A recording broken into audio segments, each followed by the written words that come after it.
Hey guys, and welcome back to my channel. This is the second part of What If Naruto was in RWBY and got harem. Before we begin, don't forget to like and subscribe, and also go and support the author, link in description. Everything burned. Her skin, her muscles, even her very bones, every single cell of Cinder's body was united in complete agony. She'd known pain before. She was no stranger to it. One might even call it an old friend. But this, she couldn't. She couldn't win against it. She felt like a little girl all over again. She wanted to cry. She did. Even the merest act of breathing made her want to die. Coughing threatened to scorch her already searing lungs to ash like so much dust, reducing each breath to little more than a ragged gasp. It was all she could do just to stay conscious. If she passed out now, she wasn't certain she'd wake up. Ultimately, it was this fear that kept her awake. Her fear of being weak. Her fear of being powerless. Her fear of dying here, utterly alone. Distantly, she became aware of a cool cloth on her forehead, of someone speaking to her. Emerald. Mercury. She couldn't be sure. Why couldn't she see them? Where was everyone? All the world was a blur, but halved somehow. What was wrong with her eye? Someone was holding her now, pushing her upright. She knew it, if only because the pain her back became so much worse. Someone pressed a bottle of water to her lips and she drank greedily, great, gasping gulps. So thirsty. Her mouth felt drier than the whole of Vacuo right now. Endure. It made the pain worse. So much worse. Still she drank her fill and more. Well, she's alive. Ah. That was certainly Mercury's voice. That's a plus, I guess. Cinder scowled. At least, she thought she did. Then she swung what she hoped was her arm upward to smack him. Judging by his startled grunt and thud that followed, she'd more than succeeded. A small, spiteful sort of satisfaction swelled up inside her heart. Ha! That would teach him to mock her. Yup. Definitely alive, came the accompanying groan. Damn, even cooked alive she's got more spirit than you, M. A faint moan answered her. Hate you. Hate you so much right now. Oh. The girl was alive. That was good, she supposed. Where? Oh gods, her voice. Her hand flew to her throat. Wait. Hand. Now, boss, just calm down. Mercury croaked. You were in a bad way. Cinder bolted upright, burned skin screaming at her even as her voice faltered. Rage swallowed the pain for a moment, and just a moment, she could stand. She could move. She could see. She almost wished she couldn't for what followed. Mercury had dragged her and Emerald to a cave, dark and dank, only faintly illuminated by the rising light of dawn. That was good, at least, they were hidden away from prying eyes. Was then an airship she heard in the distance. She spared a glance for her pawn and found her was a bruised mess, one of her eyes swollen shut. Mercury wasn't much better off. Cinder didn't care. She was more concerned about herself. Her weak legs carried her 3 steps, fear hammering in her heart, before they finally buckled. Then the pain seized her again and she collapsed to the floor once more. Somehow she dragged herself to the nearest puddle. She shrieked at what she found there. Incredulous, her lone eye gazed back at the severed stump of her right arm, ending well above her shoulder. And her eye? Frantically she pawed at the left side of her face, only to find charred skin greeting her grasp. She didn't want to look. Didn't want to see. But the puddle told all. Her hair wasn't much better. Mercury had cut her ruined locks boyishly short while she slept, but at least that could at least grow back. Her body was another matter. She was ruined. Her face was scarred, and judging by the pain, her body was in a similar state beneath her dress. Her voice might yet return, but what of the rest of her? She was ruined. Ruined. Salem would be furious. Her lone eye shed a single tear of despair. This was a bad dream. Surely it must be. It wasn't supposed to be this way. No, she mumbled, words tumbling to her lips as she clutched at her face. No, no, no. She lay there for what felt like an eternity. And as she lay there, her mind began to think. To rage. To plan. That girl Ember had done this to her.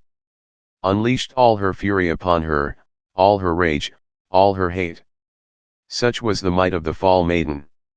She wanted that power. Needed it? Didn't she? Her mind flashed back to the final moments of her battle. Hadn't she seen a power greater than that? Yes. The boy. He'd all but dismantled her plans. Batted poor Emerald about like a chew toy and laid Mercury out with a single punch. He'd turned into a monster suspiciously like a grim, but brighter. Larger. More powerful. Strong enough to split the sky. If not for Mercury, they'd be dead. And Emerald, well. That warrior had been able to resist her illusions. He'd likely seen their faces. That made him even more of a threat. Threats must be eliminated. But that power. It eclipsed that of a maiden. She couldn't stand against it. Force meant nothing in the face of that power. Perhaps not even the power of a maiden. Unless. Cinder sat up so sharply that her cohorts jumped. Of course, she cried. Ma'am. Boss. Cinder waved them down and collapsed shortly thereafter with a satisfied smile. Suddenly the sweet allure of sleep didn't seem quite so deathly. She wouldn't die now. She refused to. For she had a plan. She would need time to recover, of course, weeks, perhaps even months to heal. But once she did, well. The heat would have died down by then. And that whiskered warrior wouldn't recognize her now. She barely recognized herself. All the better. A bit of a disguise, keep her hair short, cover up her scars, yes, she rather liked the sound of this idea. It distracted her from the pain. She was beaten, perhaps. But not broken. No. Not yet. Not by a long shot. Cinder smiled softly to herself. And so her darkest scheme was born. The strong survived. The weak perished. This wasn't over. She would have her revenge. A tiny demented tri-diluted giggle burst from her lips. And if that baffling blonde kissed her hand by the end of it, why, all the better. 0.0.0.0. Amber had feelings regarding what was about to transpire. On a certain level the Fall Maiden was looking forward to the match, if only because a small part of she desperately wanted to see Crow get his feathers ruffled. Just a touch. Just a bit. All right, a lot. She hoped that lout got himself a big fat black eye for everything he'd said. After all, he and Uspan had poked and prodded Naruto into an agreement against his will back in the headmaster's office. Now, while she was happy that her precious ally and dare she hope for more, would be staying in this world for the time being, she did not like they'd attempted to manipulate her companion. It smacked of deception, and if there was one thing she despised, it was being deceived. On the other hand, Amber was a gentle girl, even as the Fall Maiden. She did not enjoy hurting others. Hurry up, slowpoke. Naruto's irritated voice called across the yard. All right, geez. You're a noisy brat, yeah, know that. A tiny, traitorous smile seized at Amber's lips. Well, not unless they deserved it. At first she'd wanted to believe that this bout would be harmless for the most part. Surely neither Naruto nor Crow were truly so angry with one another as to mangle the other. Not when the former simply seemed wound up by the latter and was looking to vent his anger. Surely once this schoolyard scuffle was over they would let bygones be bygones. Then Naruto spat something less than flattering and Crow squawked back a response that turned her cheeks scarlet. Never mind. These two were going to maim one another. She could see it in Naruto's posture. When he stepped out into the sunlight he was half a pace faster than Crow, and thus she caught his eye first. There was something there in those blazing blue eyes. Not a hunger per se, but a need to prove himself regardless. Crow's words might have struck a touch too close to home for his liking. Whatever the case, she suspected her teacher would find himself in for something of a rude awakening in a moment. Then he decided to nearly stumble into a fountain and her attention went elsewhere. "Hey, Oz," the drunken lout called out. "We gonna start this shindig or what?" Except it sounded more like gibberish. Thankfully Amber spoke fluent Crow and translated as much. Momentarily, much to her chagrin, Ojban seemed intent on prolonging the inevitable, for reasons Amber didn't understand. At least they had Glinda on hand to repair any damage inflicted on their surroundings. By all rights, Miss Goodwich's mere presence negated any potential problems that might arise from this bout. Amber had never met a more capable huntress in her life. Surely she'd keep things from getting out of hand. And if events did escalate, Ojban himself was nearby to put a stop to it. She'd seen the headmaster fight before. At the very least, he would be able to stop Crow from getting too out of hand. "Nervous, are we?" "Speak of the devil." A little, she confessed as the headmaster himself stepped to her side. "It's funny, I'm not even the one fighting, but I don't want them to get hurt too badly. And yet here you are, cheering that young man on." Ojban pointed out with a bemused glance at her arm. "You seem rather taken with him." Because she was. For the first time in her life, someone had done something for her out of the goodness of their heart. Not for political power. Not because she was the Fall Maiden, not because of her power, or even her semblance. They'd done it solely out of kindness.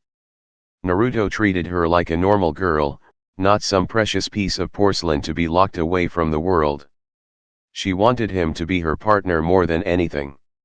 She'd resigned herself to the idea of being an independent huntress for so long, assuming they allowed her to be a proper one at all, that this new hope threatened to give her wings. There was nothing more precious to her than this tiny flame, which was precisely why she wanted him to kick Crow in the. Ojban chuckled and Amber's face turned the color of an autumn leaf as she realized she'd subconsciously pumped her fist into the air. Gripping her wrist, she pulled her traitorous limb down and turned aside.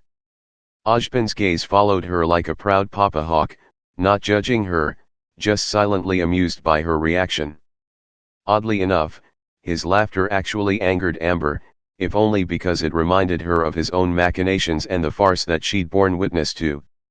She knew Ojban had a reason for everything he did, that he did it for the good of mankind, that he sometimes lied, and that it wasn't out of any animosity or spite. It didn't make her any less furious with him. "Ojban," she spoke slowly. "May I have a word with you?"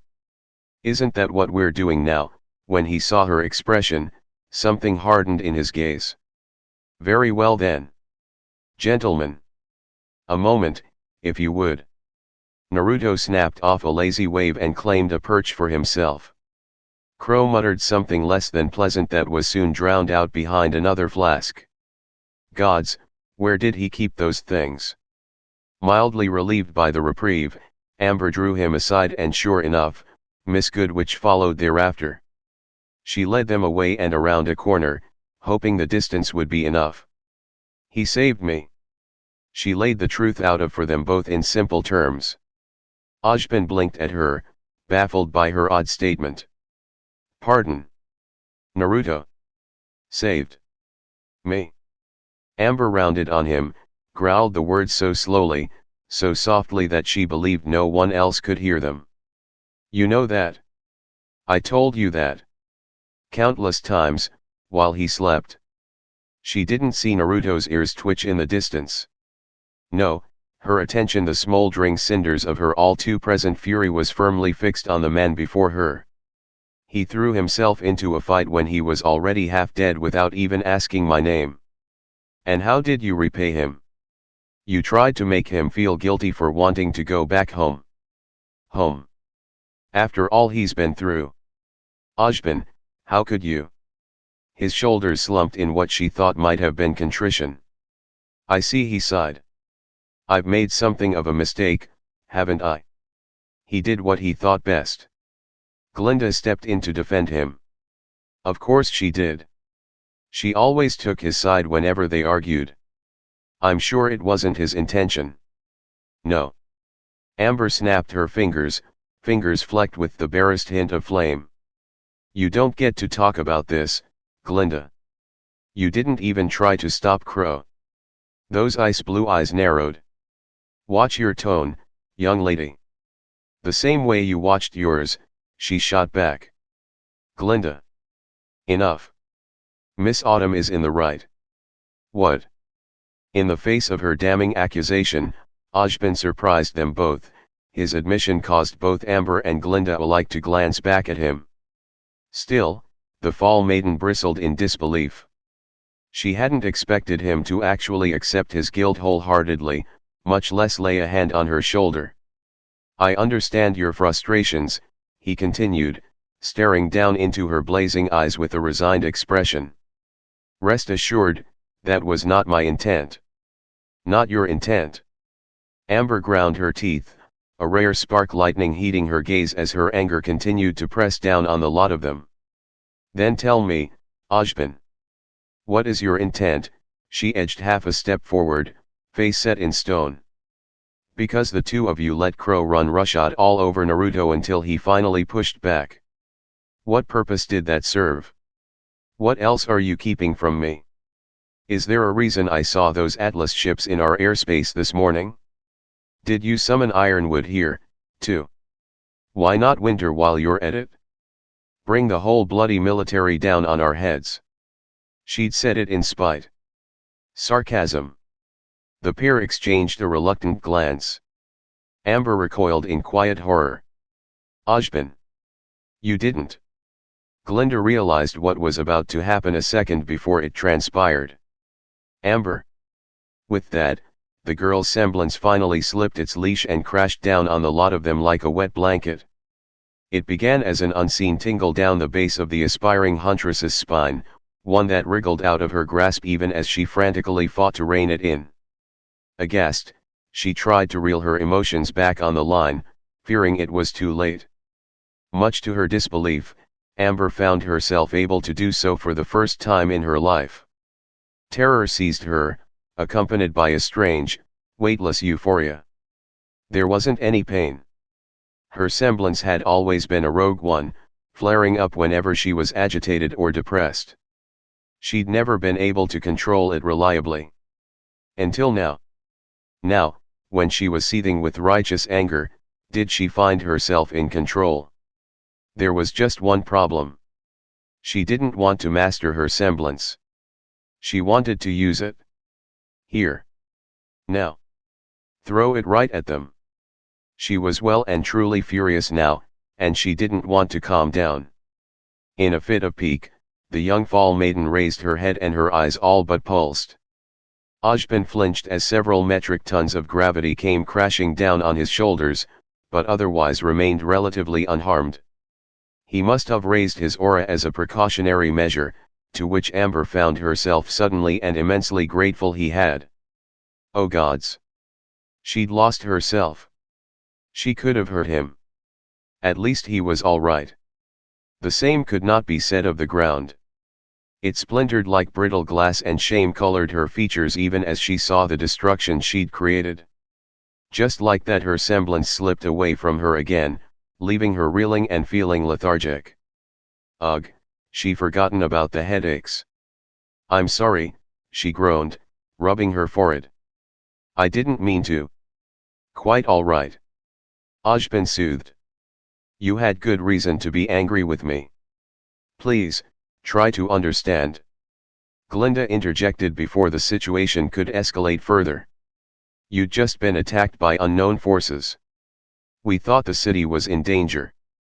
And we didn't call James. She paused to let the words sink in, watching the girl's eyes widen. He came of his own volition. By the time we realized he was here, it was already too late. Contrary to popular belief, I didn't ask James to park his fleet on our doorstep. Ojban groused in a rare lapse of character. That was his own doing. Where the devil is he, then? Her anger sparked back to life immediately. Where's he hiding? Somewhere on the border, I'd assumed. Amber swatted his wrist. Ojban. I've given him the detailed description of the perpetrators you and Naruto supplied, the headmaster put in reluctantly, massaging his arm. He wouldn't leave without word of the situation, so I thought to distance him from said situation. Distract him from the boy. Throw him a bone, if you would. If those three show their faces again, we'll find them, and he needn't know about our guest in the meantime. They have enough weapons without learning of his gifts. Is that what you think of him? She challenged. A weapon? Like me? An epiphany dawned and Amber's hands flew to her mouth. Is that what this is all about? You didn't want him to see Naruto. A reasonable assumption, but not quite. Ojban demurred with a light tap of his cane. I'd rather he acclimate to our world without the scientists of Atlas looking over his shoulder just yet. Now more than ever, given what we've seen of his abilities. He has every right to be treated normally. His gaze softened as it settled on her once more. Just as you do. Amber winced, recalling just how spectacular said abilities had proven to be. But she hadn't led a normal life, she'd held these powers for as long as she could remember. Why did Ojban have to baffle her so? There were times when she thought he was nothing but a liar, and then he did this. A beat of awkward silence pushed itself between teacher and student.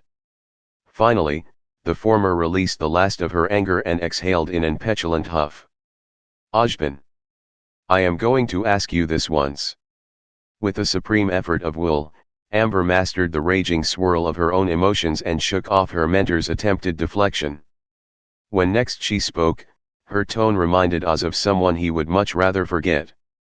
Do you have a way to send Naruto home or not? Because if you do, if you lied to him just to further your own goals, so help me. I did not. Ojban's reply was instant, the truth spoken without even a moment's hesitation. Believe me, if I did, we would have returned him to his world by now. From the terrible tale your friend has told, it sounds as if his home is in dire need of assistance. Were it within my power to do so, I would. You have my word. All right. I believe you. Did she really? But he deserves to know the truth. All of it? Everything you've told me. She folded both arms before her bosom. Gods know he's fought hard enough. Ojban actually hesitated at that remark, considering her words. Then he straightened. Very well. It may burden him, however. You are aware of this. Amber took her lip between her teeth and worried it nervously. Would he still look at her the same afterward? No. Bad Amber. Bad. Focus. He deserved the truth. Yes. I'd like him to know. He should. Miss Goodwitch planted a hand on her hip. You think that highly of his abilities? Hysterical laughter threatened to burst out of Amber's lips. Think highly of him? Of course she did. She'd seen Naruto turn into a giant fox. He'd beaten that girl about as if she were a chew toy and crushed her underfoot. To say nothing of his other feats. If he hadn't healed her, hadn't saved her life, if she hadn't seen his sunny personality firsthand, she would have been terrified. When faced with a power like that, you could either deny it and sink into delusion, or accept reality. There was always someone better than you. Stronger. Faster. Amber had seen it firsthand. She could have told them any number of things. She chose not to. Let them gape and gawk when they realized the truth. Smiling to herself, the Fall Maiden preened vindictively. I do. You'll just have to see for yourself. Shall we then? Ojban offered. I believe we've kept the boys waiting long enough. Thud. A distant crash caused the unlikely trio to jump. Cheap shot, brat. Crow's voice snarled harshly. You started it, old man, came the cry. I ain't that old. Right, then. Ojpin muttered eloquently. Time to go. Amber told herself she wasn't nervous. Not really. But as the three of them slunk back into the plaza, her heart began to race. Naruto and Crow hadn't wasted their time alone. The latter was peeling himself off the street as they came into view, and Naruto's fist was still extended, suggesting he'd been the one to throw the first punch while they were away. He looked, almost satisfied. It was a good look for him. Amber watched him draw his arm back, and a tiny little thrill shot through her when he saw her and sauntered over with a wave. She moved to meet him. "Ya done with your little secret society business?" he asked pointedly. And just like that, her anxiety ratcheted itself up 10 notches. "How much of that did you hear?" He was blushing, sure enough, the blonde's expression proved telling as he scratched a whiskered cheek. Most of it? I've got good ears." "Is that your semblance?" "Told ya," he frowned. "I don't have one of those." "Oh. Right." She'd forgotten. And all but made a fool of herself. Amber wilted inward on herself. Blast it all, he had heard everything, hadn't he? Right. Okay. She could still salvage this. She just had to tell him the truth. Well, the rest of it? Naruto already knew about her powers. She'd told him as much earlier, but he didn't understand their purpose or what a maiden was, nor what they guarded. She was little more than a human weapon. A key to a door. He was looking at her now, likely waiting for her to admit the truth. Something quailed in her chest. So what if he never looked at her the same way again? She owed him the truth, if nothing else. Even if it hurt. Even if it ruined everything. No. She shook herself. Stop it. Be strong. Just come out and tell him. Hey. It's not your fault, you know. Amber jumped upright and clutched her hands to her chest as if she'd been slapped. Excuse me. Naruto's face twitched with a petulant expression. Seems like you've got a lot on your plate with those powers and all. I know how that feels. I'm so sorry for wait. The Fall Maiden perked up at his unusual choice of words, the tiniest firefly of hope flickering back to life in her guarded chest. What? You do? Ha. Course I do, the whiskered warrior briefly threw his head back with a wistful laugh, as though he were experiencing a fond memory. I've had people chasing after me for as long as I can remember. If it makes ya feel any better, I was in the same boat you're in now. Something in his voice softened, those gentle blue eyes crinkling as they narrowed upon her. Look, I've been told I'm not the sharpest tool in the shed when it comes to this kind of thing, but if you need someone to talk to, I can help. I've been there, ya know. Her heart cracked. So, all of this secrecy, was it all in vain, then? Naruto tilted his head, dumbfounded. No, never. I met you, didn't I? That makes any secret worth it? Tears welled up in Amber's eyes, the dam threatening to burst despite her best attempts to plug the holes Naruto's words had torn in her defenses. He understood. Someone understood her. For the first time in her life, she'd met someone her age who knew the weight of her burden, one who offered to help her shoulder it. Not out of greed, or want of power, but simple empathy for another human being. It was almost too much for her to bear. No, it was. Still, she stubbornly clung on a moment more out of sheer pride, taking her lip between her teeth as she began to tremble. Her emotions, tamped down until this moment, came bubbling back up. You can't just say something like that. The young man blinked back at her. But we're friends, aren't we? Those words knocked another brick out of the crumbling wall of Amber's resistance. You know, Naruto remarked, utterly unaware of her raging feelings, I can't count the number of times those goons from Akatsuki tried to rip Kurama out of me. Now it was Amber's turn to blink up at him. Kurama. Blue eyes twinkled. He's, well, I guess you could call him a partner of mine. You should meet him sometime. I think likes you. Likes you. Amber felt her cheeks turn pink as her brain rebooted itself. Right. She shook herself quickly. Partner. She needed to ask him before someone else. Partners. By the seasons, she'd said aloud without realizing it. Is that a thing in this world? Sure, his head bobbed and her world went absolutely scarlet. I'd love to work with you. Wouldn't want those jerks to come after you again, right? Well. That was easier than she'd expected. As a huntsman. Amber dared to prod him further, despite her own silent fears. I know it's not something you said you wanted to do, but it's like being a shinobi, right? His eyes narrowed when she dared a nod. I could do that, if it's with you. How hard can it be? Ah, Naruto. You know not what you hath wrought. Eh, eh, eh. Steam burst from Amber's ears. She couldn't speak. Words failed her. No, wait, she could think a few right about now. Yes, yes, yes. I knew you were the one. Critical failure. Meltdown imminent. Try as she might, Amber couldn't hold on any more. It was like trying to hold melting ice between superheated fingers. Nope. Not possible. Any hope of restraint flew out of the window. Really, it was all his fault this happened.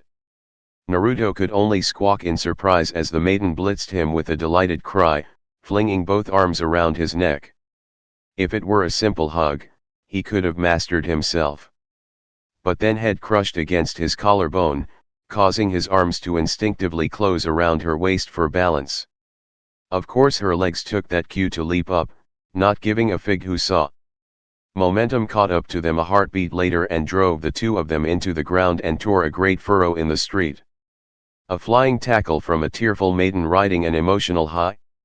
Ladies and gentlemen, there is nothing more destructive in all the world of Remnant. Naruto never stood a chance. Ah, young love. Ojban took another lingering sip of his coffee. Isn't it wonderful, Glinda? On your left, his fellow teacher warned dutifully. Amber took that moment to lob a fireball over her shoulder at the surly professor, one that found itself harmlessly batted aside by his cane. Only then did she realize the compromising position she'd fallen into. Well, Naruto was certainly a part of it, but still. By the seasons. She was straddling him with her hips, the fingers of her right hand locked firmly within his, forehead pressed against his own. His certainly looked about red as she felt. Because she'd nearly kissed. Oh. Oh no. Her emotions had gotten the better of her again. Oh. Amber jerked back and away as if she'd been burned. Words failed her, her head snapping left and right, hair whirling. Well. Hey, runt. Crow Cat called. Stop flirting and let go of him already. I still need to kick his ass. Amber wanted to scream at her mentor. Uncle Crow. Seriously. Naruto frowned. Oh right, forgot about the bird brain. Brat, came the immediate retort. Drunken loud. Just like that the boys were back to circling one another in slow predatory strides, taking the measure of the other like two Beowulf. Oh gods. Making them wait had made things worse. Crow could fight. She knew that much. But she'd seen firsthand what Naruto was capable of, witnessed the eldritch powers he commanded. He'd fired a blast that split the clouds in twain. They'd likely had energy readings all the way in Atlas. Now that Naruto had been given a chance to sleep away his fatigue, well, someone was going to have a bad time. Sure enough, when she looked back, Naruto was smiling and Crow still looked right and properly soused. Nothing out of the ordinary, as usual. So, the huntsman drawled into the calm with only the slightest slur. How you wanna play this, Kid. Quickly. Naruto's grin turned decidedly predatory as he crossed both arms before his chest. Hit me with your best shot, old man. Don't hold anything back. Have it your way. As Amber looked on, her mentor rolled his slim shoulders in a shrug and slipped a hand behind his back to Harbinger's hilt. Don't come crying to me when you're covered in bruises. Amber groaned. Ugh, boys. Fight already, will you? Remember, gentlemen. Ojban's cane tapped the ground twice as he favored each with a stoic look. You may fight as you please, but I'd prefer you not destroy my school. Don't worry, Gramps. The blonde swung out his arm in a lazy wave. I'm not going to drop a tailed beast bomb on anyone's head. All present parties blinked. Tailed what now? You know what? Forget it. Naruto sighed, palming his face. This won't take long. Finally. Crow cried. Something we agree on. Can we start already? I'm getting sober over here.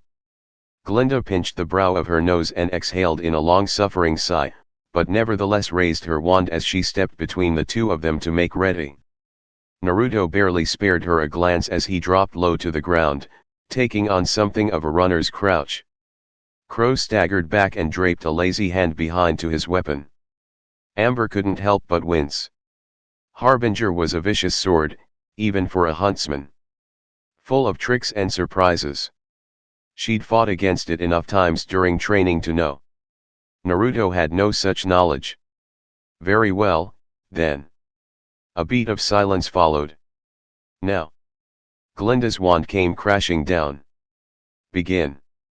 Naruto didn't hesitate, those words had only just left her lips when he struck. Crow was only half a heartbeat behind, a ferocious grin tearing across his pale visage. Fast. That was his first thought as the huntsman blitzed him in a blur of gray and silver. He hadn't expected someone, least of all a drunken louse, to accelerate so suddenly, least of all whip out their weapon that fast. It almost surprised him. Almost. Swaying around the second sweep, he pivoted and slammed a vicious elbow into the man's spine, sending him tumbling forward 3 steps into the street. When he rushed him, the man's sword hit the street in an explosive strike, spraying a wave of stones into his face. All right, the huntsman allowed as he straightened his back. I felt that one. Let's see you do it again. Naruto took a stance, gave himself to the flow of battle and let his instincts have sway as his opponent closed the distance between them. As he'd expected, Crow's combat style proved itself elusive as it was rapid, quickly narrow the gap between them in a flowing flock of blows that battered against his defenses like a great storm of wings.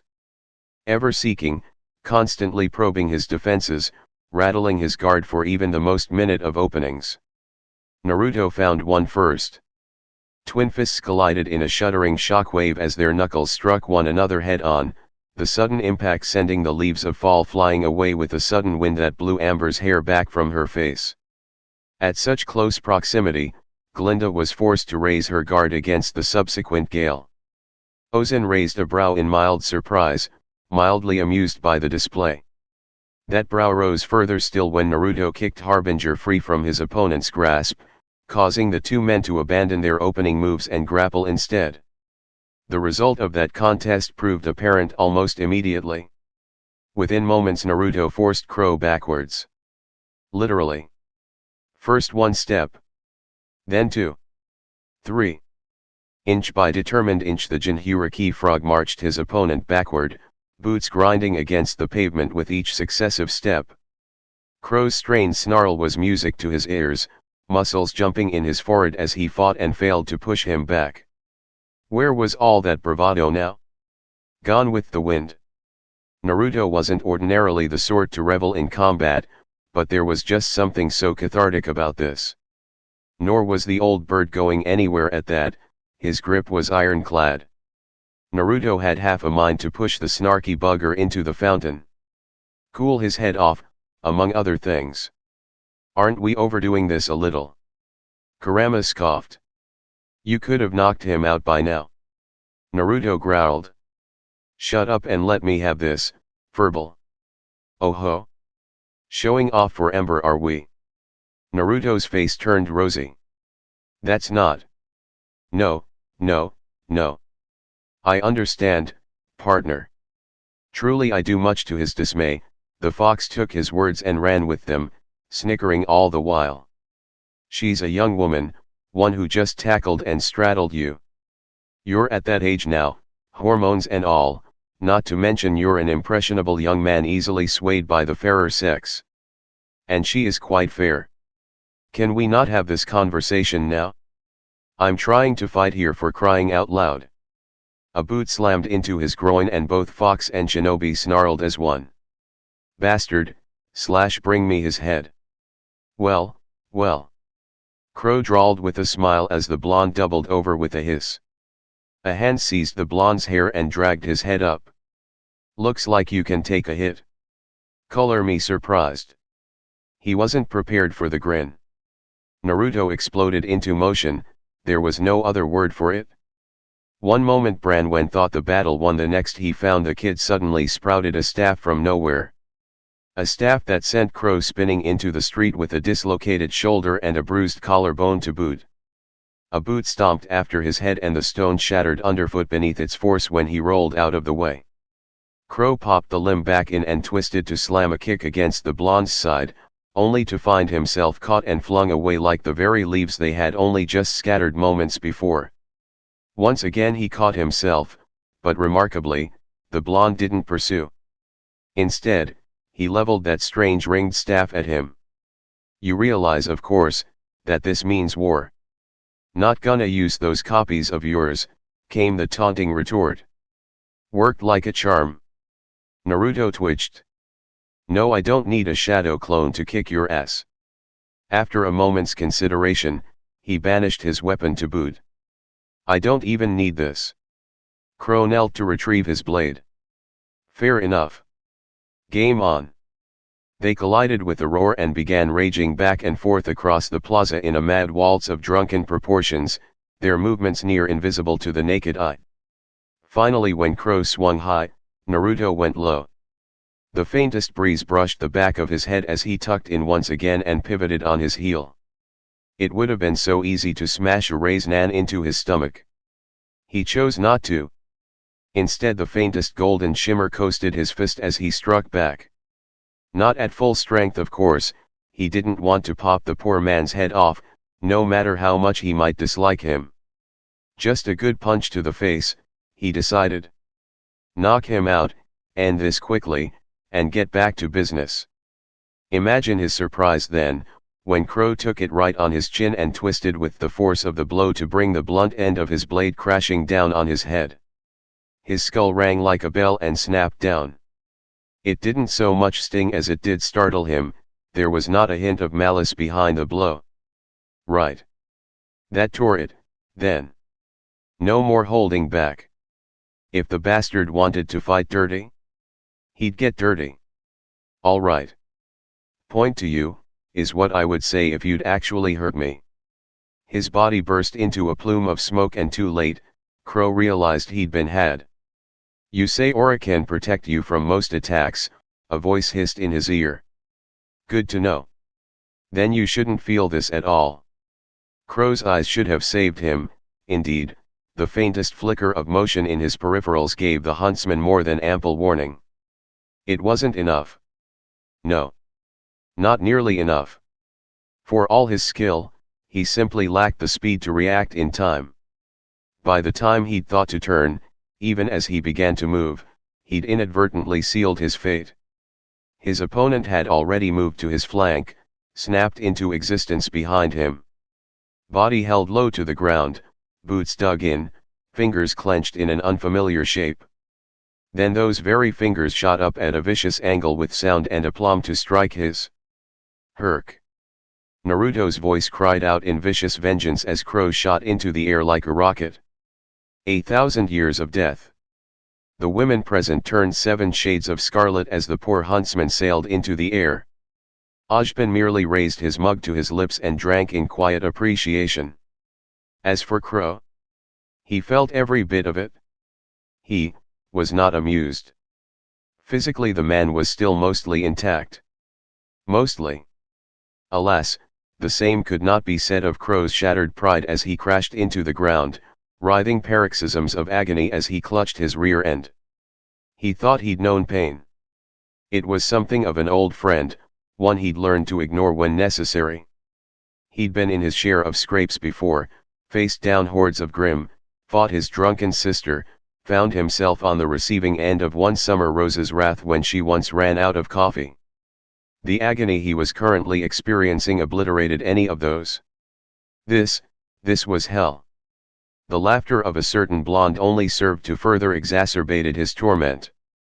"Oh, dear." Naruto's voice sang out above him. That looked painful. Turnabout is fair play, as they say. Rage, as they say, is a hell of an anesthetic.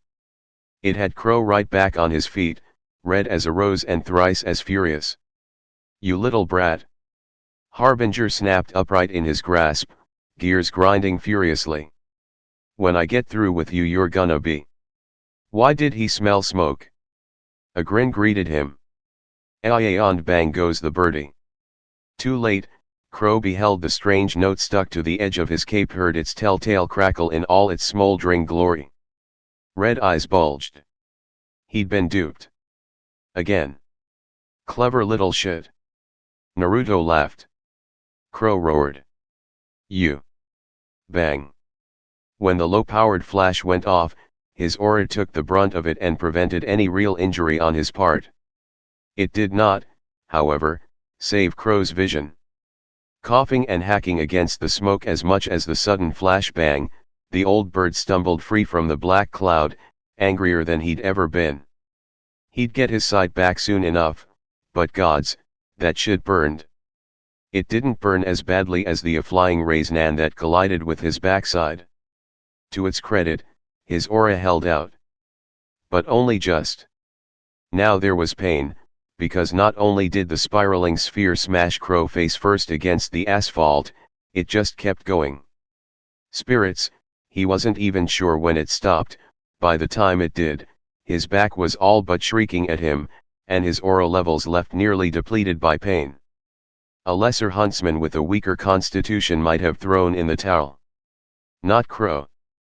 Didn't mean he was in any hurry to get up after that, though. His mind took the opportunity to assess just how badly his arse was being handed to him. What the hell was going on here? This kid was picking him apart. Oh, good. You survived. Was it him, or did the kid sound almost cheapish just now? Sorry about that. I lost my head for a second. Crow punched his good arm into the ground. Loudly. Repeatedly. For all his sense and experience, he just couldn't keep up with him like this. Couldn't match him.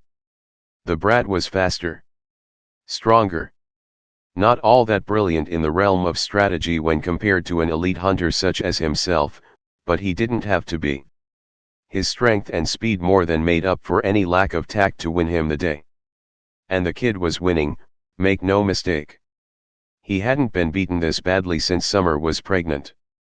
Just the thought of it sent a shudder shooting down his spine. Sure enough, his vision began to clear as he picked himself, though no further attack came. Damn brat was waiting for him when he got up, arms crossed before his chest. Ready to throw in the towel. Gee, lemme think Abuno. With a wrench of his wrist, Crow swung his blade back and squeezed its trigger. Harbinger responded all too gleefully to his command, her gears shifted, circuits writhed, then twisted as her sword form separated by halves. Metal bent inward, plates folding out to bend the blade up and backwards in a ghastly new shape. Another twist and the handle extended, bringing the warped weapon to bear over his shoulder. Within moments, the sword was no more, and for the first time since their impromptu duel had begun, Naruto's face had lost its pleasant smile. Then it bloomed tenfold. Did your sword just turn into a bloody scythe? Surprised. Crow heft his transform tool with a flinty flourish. Finally felt like he was in control of the fight again, however brief it might be. Yes, Actually, the boy's grin was not all at what he had expected. That's freaking metal. Where can I get something like that? Amber slapped her forehead. What is it with boys and weapons? Crow couldn't help himself. He started laughing. On one hand, he wanted to gut the boy thrice over for catching Amber's eye. Professional pride, really. She wasn't family, but she was his student. On the other, he found himself almost, dare he say it, enjoying this little spat of theirs. Kid knew how to fight if nothing else, and his unique brand of sass had begun to brow on the elder huntsman. He still wanted to break his jaw, of course, but now it didn't feel quite so personal. For better or worse, the whiskered warrior had found his spine, and nothing short of a knockout blow was going to stop him now. He could respect that if nothing else. Geez, he sighed, wiping a mirthful tear from his eye. You know what? You're all right. Tell you what. Harbinger swung up onto his shoulder. You beat me, we'll let you build any weapon you want. Even a scythe like mine, if you think you can handle it. Wait, is that a thing here? Naruto tilted his head, enthusiasm waning. Staves and knives are more my speed. Crow shrugged. Pretty sure Glinda wouldn't mind showing you a thing or two. Miss Goodwitch absolutely sputtered at him. I beg your pardon. Judging by Amber's pleased expression, he'd done good. The blonde's expression? Whole other level. Really? Yeah, he grunted, preening. Kid almost reminded him of RWBY with that enthusiasm. I know a guy. I believe that sounds like a wager. Oz called from the sidelines. Shall we make it one? Both men paused long enough to flip him off before facing one another yet again. That thing got a name? Naruto inquired, slipping back into a second stance. Sure does. Crow scoffed.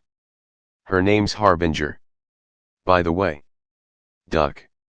Naruto did just that, body bending near parallel to the ground and staying at that impossible angle as Harbinger swept harmlessly over his head. A few golden hairs fluttered to the ground as his legs scissored up to catch Crow hard in the chest. With his aura nearly depleted and his body overextended, the huntsman had no choice but to weather the blow with Harbinger's hilt. He immediately regretted that decision when the blonde hooked his heel around the handle and swung himself upright to smash through his guard. Crow's ribs creaked ominously. More so as he shot headlong into the air again. Thankfully with his dignity intact this time around, but still. He wasn't about to let the runt get the drop on him again. Screw it. With a thought, he transformed into his avian form, caught a gust of wind, and alighted upon a nearby lamppost out of harm's way. Well. Naruto blinked up at him and whistled softly at the sight. That's new. Where'd you learn that? It was Ojban's turn to chuckle. I'm afraid that's something of an acquired skill. The blonde shrugged.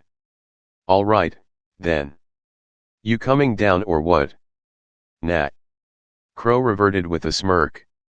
Come get me. He didn't expect the smile. Sure. Blue eyes blazed gold. Too late Crow realized his mistake. Too late did he see Naruto's boot slam against the street in quick succession. Once. Twice. Thrice. He watched the youth's his legs tense, saw the street buckle, as though he'd released some previously unseen weight. He dropped into something of a runner's crouch and the street buckled further still as he dug his hands in. Crow began to spin Harbinger into a defensive loop before him, but he feared it wouldn't be enough. By the seasons. This was going to hurt. He needed to dodge. Or block, at the very least move. Gold orbs dominated his vision. And once more, there was only pain. Crow didn't see the punch connect, didn't see his body fly, didn't see himself skip like a stone across the street, didn't hear himself crash through a building and out the other side. Didn't feel the last of his aura gutter out pitifully. But he certainly felt the wall when it fell on top of him. It took more than a few seconds for him to climb out of his rubble. Sure enough, a stray chunk came down and bashed him in the head. Blasted semblance. Blasted bad luck. It was a miracle he was even conscious at all. Judging by the approaching footsteps, it wouldn't be for long. A shadow fell over him. Groaning, he dared to look up. This was going to hurt, wasn't it? That was Crow's first coherent thought as reality rushed back. Right, I felt that, he grunted. We gonna finish the little shindig or what? Naruto's lips twitched, then spasmed before his own voice finally betrayed him. I'm going to punch you now. He began to crack his knuckles. I don't know when I'll stop. Crow sketched a sloppy bow from where he lay, fingers tight on Harbinger's hilt. I'd be disappointed if you didn't. In a final desperate move he rolled and cut up at him in a silver hue, aiming to finish the fight. Naruto ducked the first, stepped back from the second, deflected the third with a sweep of his boot, even as a fourth rammed at his unprotected midsection. He ducked under the follow-up punch and dropped low to sweep his legs, leaving the opening Crow had been waiting for. A triumphant smile stretched across his visage. In a single bound he vaulted over the blonde's counter, spun his scythe to ward off an aerial attack, and struck down, fully prepared to bring Harbinger howling at his head. Gotcha! And the kid caught his damn scythe. A glowing hand snapped up to interpose itself between Harbinger's curved metal and his face at the last moment, pale fingers casually holding the deadly weapon at bay as one might an annoying twig. Even as he held the blade at bay he stood, dragging the weapon with him. Well, shit. He'd not expected that one. No matter how much he struggled or strove, Crow couldn't extricate it from his grasp.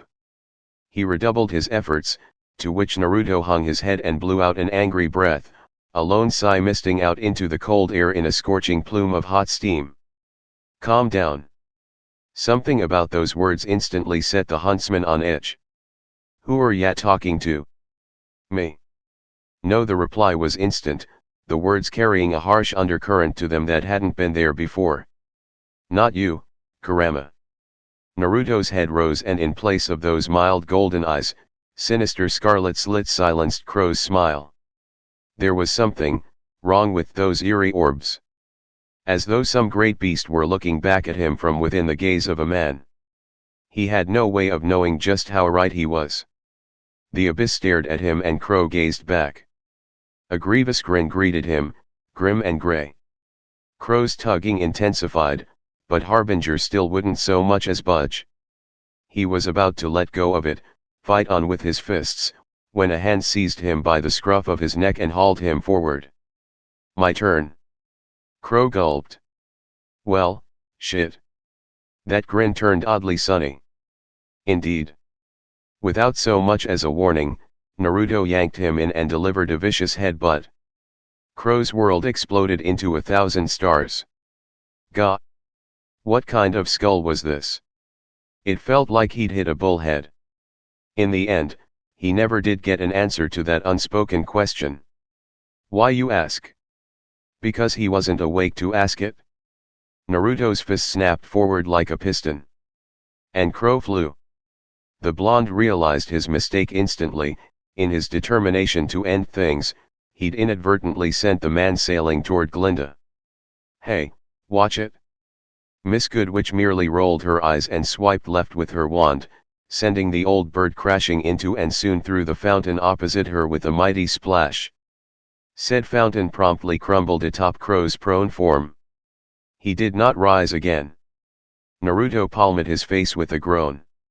He wasn't entirely satisfied with that outcome, but at least the man wouldn't drown in the fountain. Probably. Maybe. Hopefully. Another chunk of stone fell free and struck the huntsman on the head. Naruto winced, the last of his anger guttering out into a quiet pall of pity.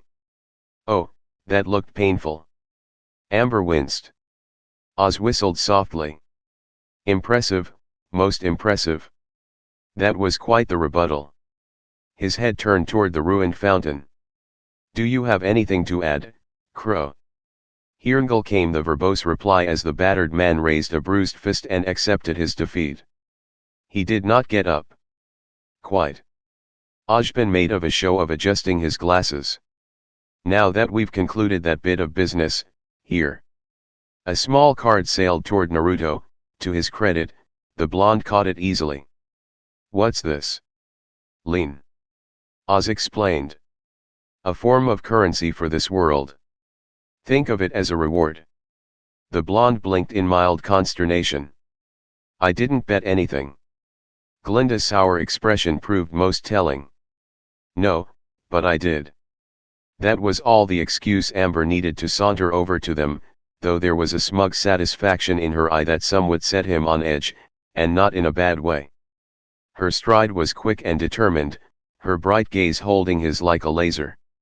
In the background, the rest of Ojban's words dissolved into silent static. Naruto barely heard him. He wasn't entirely sure he liked the look she was giving him at the moment. Nor did she seem to be in any hurry to reach him. Torn somewhere between fight or flight, he nevertheless stood his ground as she approached. Sure enough, Kurama creaked an eye open again. You really know how to pick 'em, don't you? Look at those hips. Naruto swore. Don't say anything else. I swear by all that is holy, if you say anything. When she finally reached him, the first thing she did was take hold of his tattered shirt and tear it right off his shoulders. Shinobi and tailed him blinked, utterly aghast.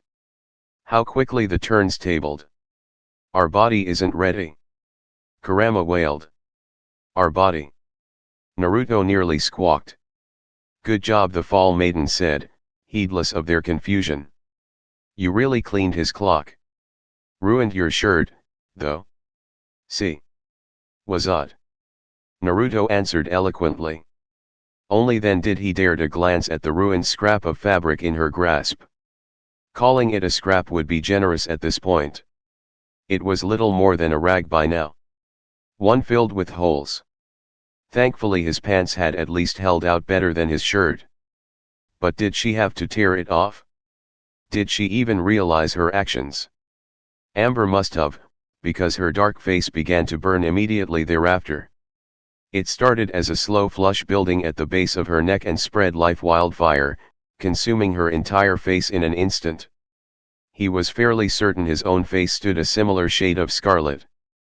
Well. She sputtered and flung his ruined shirt back at him. I mean, we're getting you a new outfit. Effective immediately. I'll have Miss Goodwitch fetch something for him in the meantime.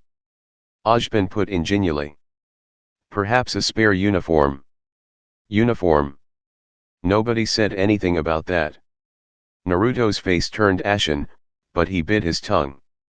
Glinda exhaled in a put-upon sigh and stalked away to do just that. I'm sure she'll find something in your size.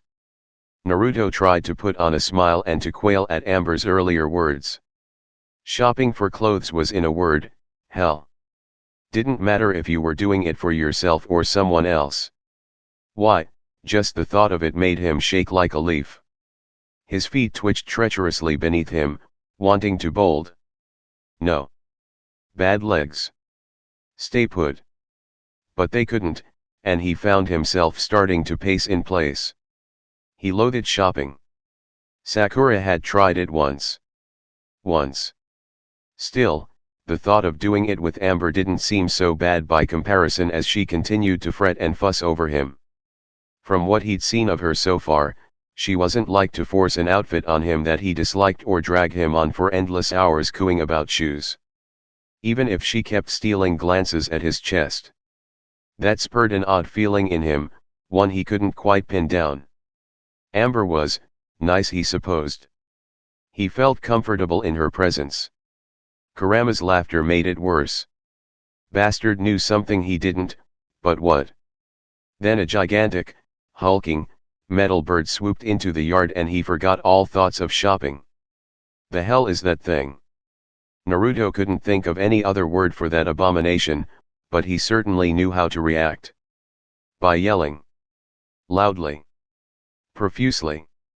Monster. Beast. Behemoth. The sight of it made him summon up his cloak without thinking, body snapping back into vivid shades of gold and black. Probably for the best, given the state of his attire, not so given the situation.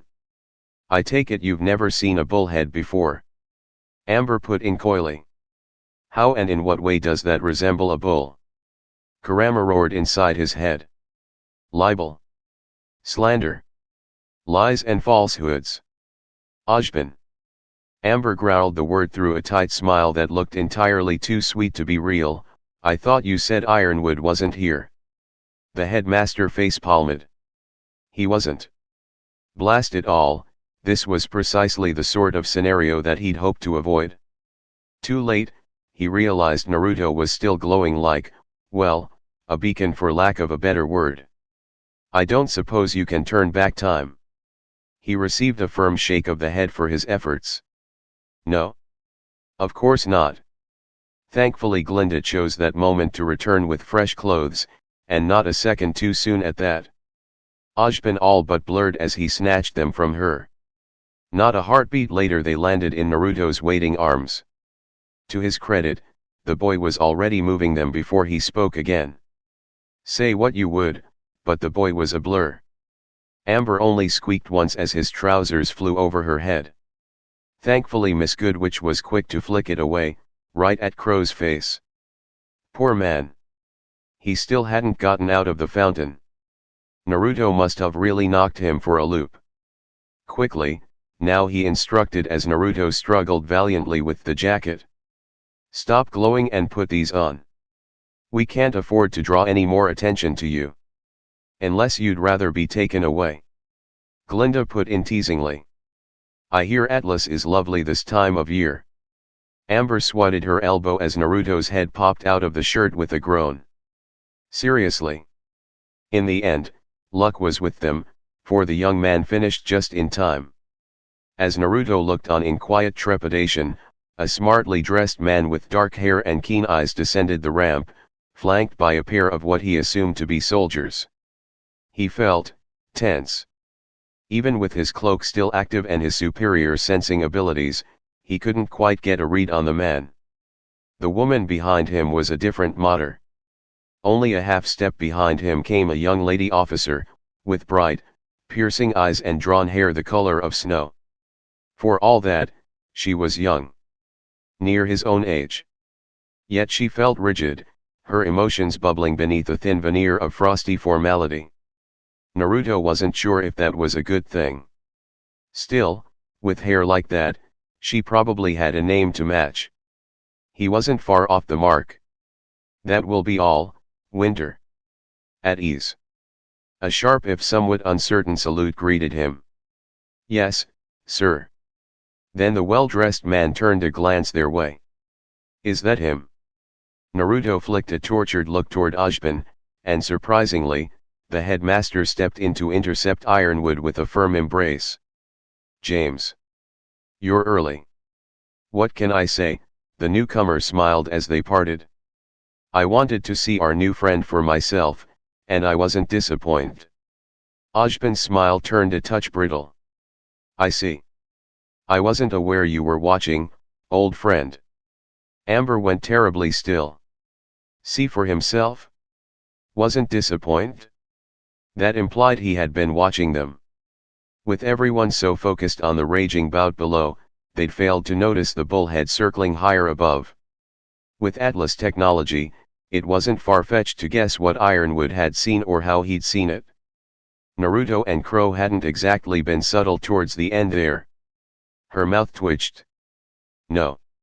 Not subtle at all. Still, at least Ironwood was distracted for the time being as Ojban continued to field his questions. She exhaled softly. One crisis averted for now at least. Not so his second in command. Why, you ask? Because she was making a beeline right for them. Amber buried her head into Naruto's shoulder with a tiny groan. Oh, no. What? What's wrong? Are they bad guys? Came the whisper. They certainly don't feel like it. No, she hissed back frantically, eyes flitting to his when he didn't react. Good guys. That's the problem. Before Naruto had a chance to ask what the devil she meant, much less voice his concerns, Winter was well and truly upon them. Her gaze swept over the pair and alighted upon Crow, still draped across the fountain like some broken statue. Her pale brow rose marginally. Was that the ghost of a smile on her lips just now? No, surely not. Amber didn't like the queasy feeling it gave her. It felt like an angry flame burning in her chest.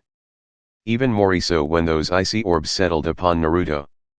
Impressive. The specialist's hum was cool, almost frigid to her ears. You knocked Crow down a peg. Well done. Naruto scratched the back of his head. Thanks. Kurama beamed. Oh, I like her. You would. Now shush. Winter Schnee. The woman extended her hand cordially. A pleasure to meet you. Naruto considered her hand for a long moment, feeling somewhat at a loss. Amber was of no help at all. She wouldn't even look at him, but she wouldn't let go of his arm, either. Had he done something wrong? Why was Kurama laughing at him again? When he returned his attention to the fair-haired woman and found himself at something on an impasse. But after another moment's consideration and with the faintest exasperation, he reluctantly reached out and clasped it with his own. Naruto Uzumaki. Same. Well. Winter certainly had a strong grip going for her, if nothing else. Unfortunately, in shaking her hand, he opened the floodgates. Well. It seems you have something of an admirer. Wait. Why did Amber sound angry? Had he done something wrong? Only then did Winter deign to notice her, leaning back to appraise the smaller girl with a quiet air. Amber. You're looking well. Schnee. The girl's mouth curled in what might have been a smile. It didn't much look like one. How very, nice to see you again. How's Atlas? The Schnee's mouth formed a thin line of displeasure. Well enough, she said after a moment's pause, choosing her words with careful intent. I can't complain. You sure it's not too cold? Amber's fingers bit into Naruto's arm, drawing a pained hiss from her partner-to-be. I'd understand if things were a little frigid. Trying to warm up, are we? By the sage. They're trying to kill each other with words. There was a strange note of what sounded disturbingly like awe in Kurama's voice just now. I didn't think it was possible. I'm taking notes. Is that what they're doing? Naruto tilted his head until it was nearly horizontal. I thought they were just being friendly. Boy, you can be denser than a brick when it comes to women. How's your little sister? The blonde's attention snapped back as Amber's voice plucked at his ear. I understand she'll be attending Beacon soon. Of course. Winter retorted, folding both arms before her bosom. A Schnee always aims for excellence. We have high standards and respect strength. Amber's gaze sparked with golden flames. How quaint. Naruto looked left.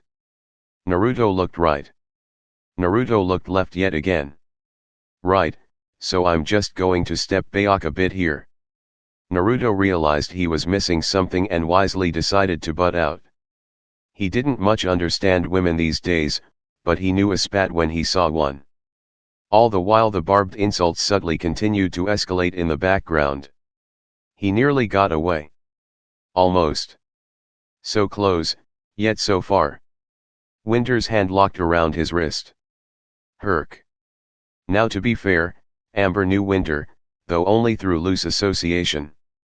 They'd met a handful of times before when Ironwood had deigned to visit. She couldn't quite call the woman cold, just reserved.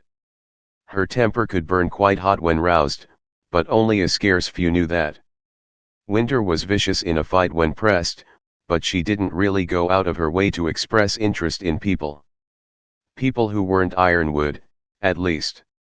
So why was she actively going out of her way to speak with Naruto, much less grab his arm? She soon had her answer. You displayed a number of fascinating techniques during your battle, not to mention summoning your own familiar. Aha! There it was. Leave it to Winter to cut to the chase. Would you be willing to share just how you? In the end, she needn't have worried, because Naruto's goodwill evaporated like so much steam. No thanks. Much to Amber's delight, there was an angry arch to her partner's voice when he replied, one not even she herself recognized. Perhaps it was common sense. It might have been anger. I'm not interested in sharing anything with Atlas or anyone else at this time. A finger thrust itself into her face, cutting off her diatribe before it could begin. And before you go on about how this could benefit mankind or save the world, stow it. I've seen what chakra can do in the wrong hands. Until you prove yourselves, you're getting nothing from me. No. Less than nothing. I don't even know you. And you're asking me this? Are you crazy? Her hopeful expression collapsed in on itself. Scowling, he tore his arm free and turned away. Leave me alone, Ice Queen. To her credit, Winter only blinked. I'm sorry, what did you just call me? Crow absolutely cackled from the fountain as Glinda pulled him free from the wreckage. All right, I'm sold. Kid's a keeper. In the background, Ironwood and Oz had fallen silent. Until now. Not from any real lack of discussion, mind you, the spectacle unfolding before them was simply too rare for either to ignore over long. Now that it dissolved into a glare match between the unlikely trio, Ozpin found himself forced to face the music. Well, best to bite the bullet before it shoots you, as the saying goes. Well? You've seen him now, the headmaster offered. What do you think of him, James? Honestly. Ironwood frowned. I'm not sure what to think.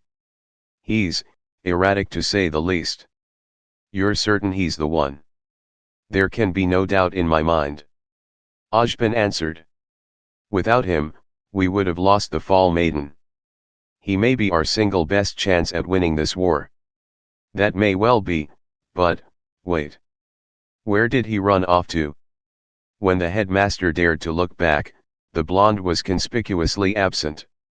And Miss Schnee, well. The poor was all but red in the face. Scarlet, even. Wait. Why was Amber waving at him? Was that a note in her hand? Ozpin sighed. He does that sometimes. You'll get used to it. 0.0.0.0. Naruto needed to get away, needed to breathe. And so he'd done the only thing he could think to do. He'd run. Hard and fast, without pausing to look back at anyone. In hindsight, there were probably more compelling reasons, but he couldn't think of one.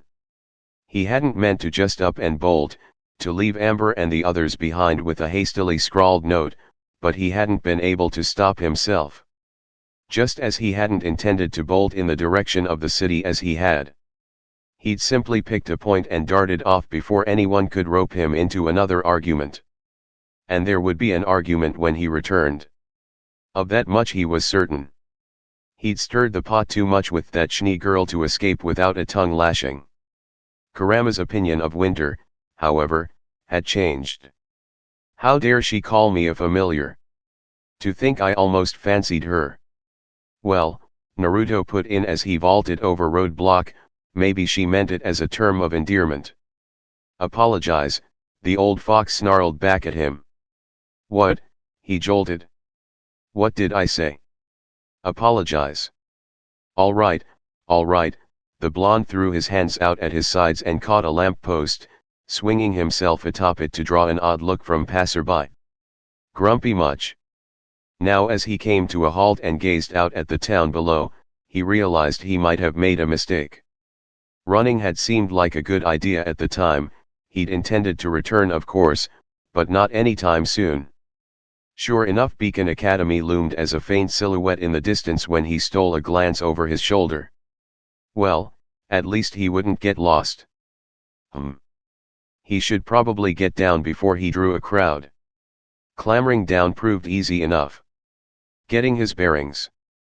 Less so. A lot less.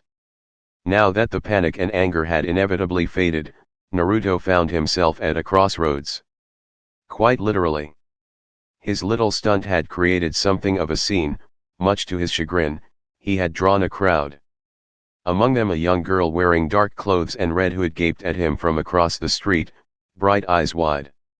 Gods, was she bouncing up and down? She was. Huh. Neat.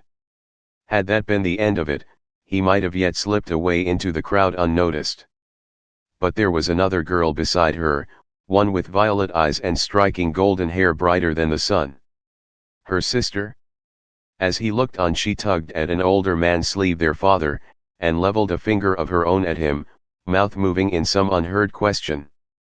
He strained his ears and caught the last of her words. "Who's that, Dad?" "RWBY. Stop bouncing." But that was Suakul. Naruto flushed. Hi. A reluctant arm rose in what he hoped was a jaunty wave, one that backfired horribly, judging by their father's sudden scowl. Definitely their father. He knew that look, knew better than to approach and challenge it.